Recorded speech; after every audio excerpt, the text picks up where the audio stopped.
adduunyadu maalinba meel ayay ku joogtaa. Maalin waxbaad haysataa, maalinna wax ma haysatid oo xitaa waxaa laga yaabaa in aad weysid wixii aad cuni lahayd.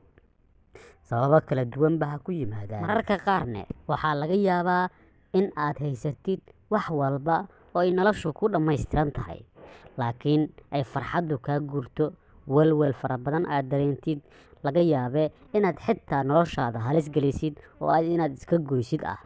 Haddaba saaxiibayaal, waxaynu wada daawan doonaa Safiya Tusmo oo ka sheekeynaysa qiso xanuun badan ee ku dhacday 2 sano ee la soo dhaafay, iyada oo sheegaysa inay xitaa in ay nafta iska goyso ay mararka qaar ay ku fakartay. Marka hore, halkani waa Sobe Media Group.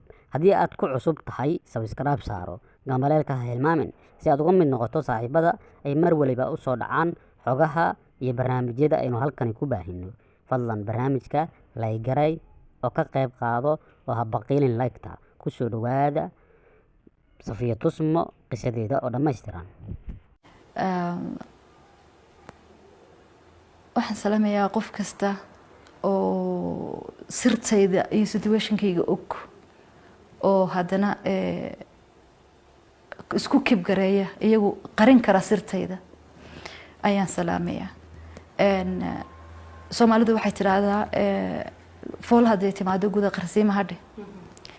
Safiya sheekadeeda waxay ku bilaabanaysaa sida tan. Waxa ay sheegaysaa in dad asxaab la ah oo sirteeda og, yacni dhibaatada haysata oo aysan doonayn in ay bulshada si rasmi ah ula wadaagto, laakiin ay wax uun ka taabanayso oo ay sheegayso in uu dhib haysto, ayay u mahadcelinaysaa sida wanaagsan oo ay u xifdiyeen xogteeda.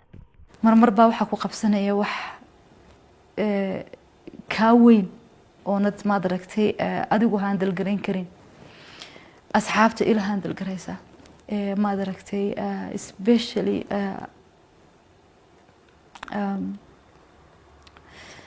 hawlaha qaarkood oo maad aragtay 2 sano hadda sanadkan kasoo gudubnay iyo sanadkan garab taagna waan u mahadcelinayaa aad.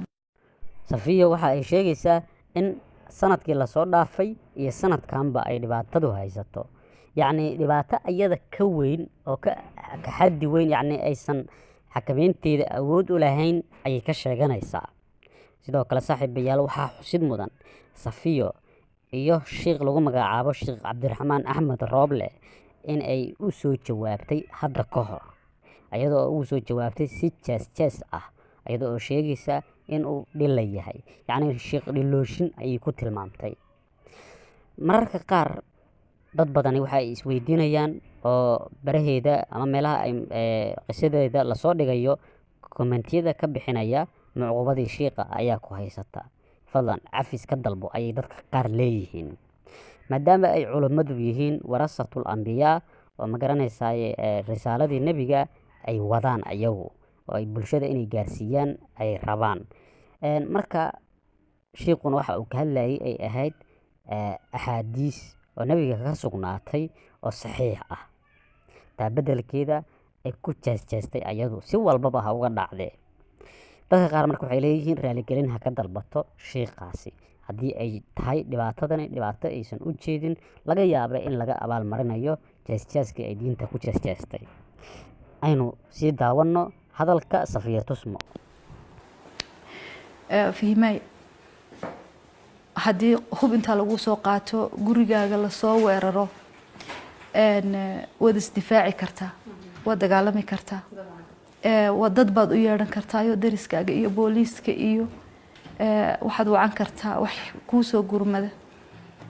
ma doonaya inaan detail ka galo, ma rabo inaan ka hadlo, laakiin waxa maxaan ku dhahdaa 2 years my life was live in hell ayaan dhihi karaa.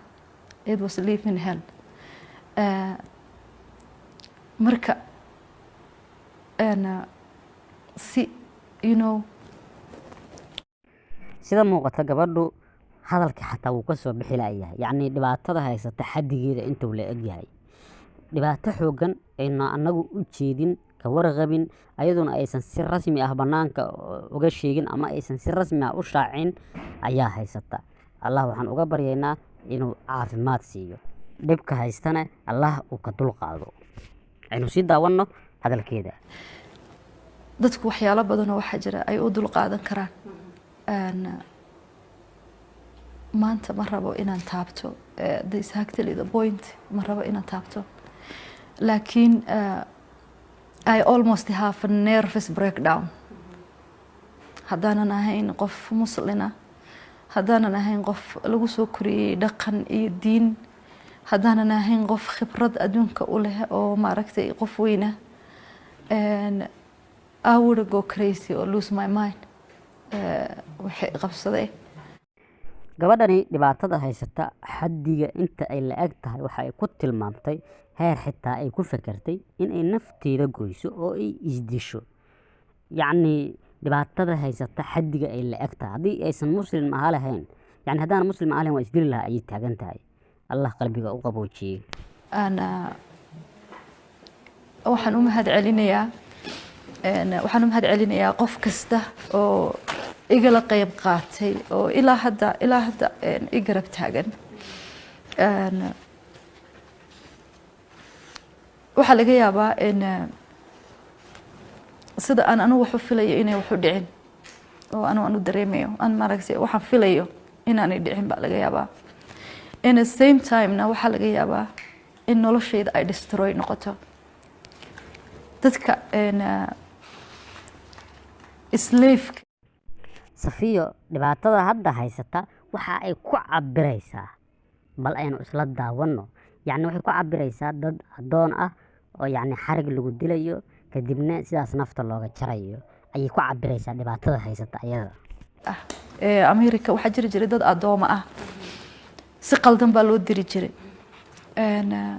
qofka waxaa la saari jiray faras baa lagu fadhiisin jiray, xadhig baa qoorta loo suri jiro geedka ka soo laalaado. qofka noloshiisa waxa ka hadhay intuu farasku dhaqaaqayo, faraskaasi hadduu dhaqaaqo meydkiisa warfanaya. I don't want to go deep, ma rabo inaan galo, laakiin last 2 years I was sitting on that horse, faraskaas baan ku taagnaa. My life can be shattered like sida galaaska inuu u jabo ayaan yar u taagnaa, ilaa haddana u taagnahay. I don't know xilligan ka bixi doono iyo sidaan kaga bixi doono, laakiin I had a difficult time baan soo maray, ilaa haddana difficult time baa i saaran. I was hiding for a long time, but I don't think inaan isku kibgareeyo is not helping me. waa dhibaato xanuun badan runtii. waxa weeyaan waxay ku tilmaamtay bakeeri jabay, yacni dhala jabaysa camal inay nolosheedu tahay. halista ay ku sugan tahay, dhibaatada ay ku sugan tahay, oo 2 sano ee lasoo dhaafay dhibka haystay oo aysan dadku intooda badan ka warqabin, oo asxaab u gaar ah oo keliya ay ka warqabaan. yacni dadka ay ku qarsato nolosheeda ama waxyaabaha ayada u gaarka ah oo barefisigeeda ah. runtii waa qiso xanuun badan.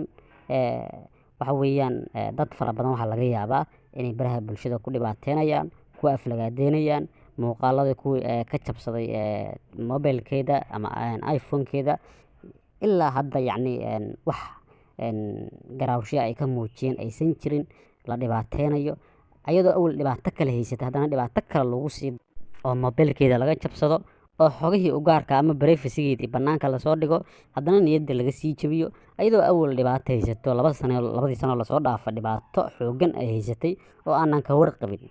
allah qalbiga u qaboojiyo ayaan leeyahay. aynu u duceyno oo ducada ku koobno in walaasheen allah uu qalbiga u qaboojiyo, dhibka haystana uu ka dulqaado. waxyaalo waxaa jira aanad even your best friend kala hadli karin,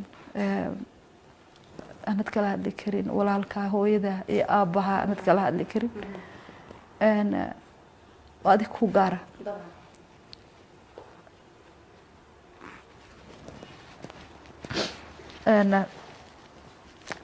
saan horeba u sheegay, ma dhaadhici karo, ma taaban karo point, laakiin just waxaan u mahad celinayaa dadka i garab taagan.